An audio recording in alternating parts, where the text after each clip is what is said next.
So ito na nga, gagawa raw tayo ng kabsa chicken with white rice. Kaya binabad ko na yan sa lemon yung ating chicken para mawala yung langsa. Nilinisan na natin yan ng maigi at tinanggal yung excess fat. Tanggalin natin yung pangkamot. Ayan yung sa pakpak niya. Tatanggalin natin ng konti yan kasi pangkamot daw nila yan. Sabi-sabi nila. Ewan ko kung totoo yun. And ayan, inislicean ko para yung ating marinade ay pumasok sa loob, maging malasa siya. Ang gagamitin natin pa marinade ay kabsa spices. Ayan, kompleto na yon. Then, kalahating lemon. Tapos yung ating kabsa spices. Naglagay rin ako chili powder para maanghang. Tapos, ayan, mix-mix natin at i-marinate na natin ng buong pagmamahal. Pag hindi pa kayo nakasubscribe, ay subscribe na at pindutin ang bell button para updated kayo sa ating susunod pa mga video. Hayan. I-rub-rub lang natin yan.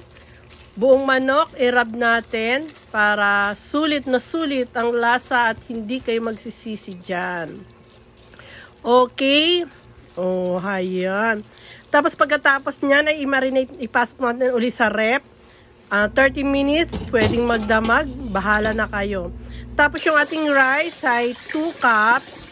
Yung ating rice, hugasan ng 3 beses. At ayan yung ating kabsa. Naglagay na ako ng onion, garlic, and tomato. Cherry tomato yung ginamit ko. Tapos yun, iniwa ko sa gitna. And then, ayan, ipasok na natin, isama-sama na natin yan dyan sa ating manok. Okay, masarap yan. And then, ayan yung ating garlic. Okay, tapos may konting butter. And then, yung ating rosemary. Ang mahal ng rosemary.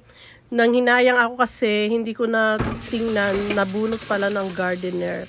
Isa lang na natin 1 hour. Ito naman yung rice natin. Naglagay ako ng olive oil and butter. Konti lang. Then, ayan, nagisa ako ng sibuyas. Hindi ito yung katulad ng kabsa na katulad nung ginagawa natin, ha? Ibang kabsa ito kasi puti daw yung kanin. Eh, wala na akong maisip kaya ganyan na lang ginawa ko. Yung 2 cups na kanin ay 4 na cups na water. Pero bahala na kayo mag-chan-cha dyan. Pwede naman. Lagyan natin ng asin para lumasa. At ayan yung black lemon natin na may cinnamon, cloves, and cardamom. Ayan. Yan ang ating gagawin sa ating kanin. Takpanan natin hanggang sa kumulo. Ito na yung ating, yan ang ating chicken. O, tanggalin na natin yung takip. At i-roast na natin. Luto ng ating kanin. Ang sarap ng kanin. And then, plating na tayo. Ayan, ang ating plating. Oh, nakakagutom. Lagyan natin ng itlog. Pero kung walang itlog, ay pwede namang wala. Ayan yung ating chicken. Ang ganda ng pagkaluto. Ilagay na natin sa ibabaw ng ating kanin para yung sabaw niyan ay bababa. Yun ang lalasa sa ating chicken. Yung sabaw ng chicken ay yun ang lalasa sa ating kanin. Thank you for watching.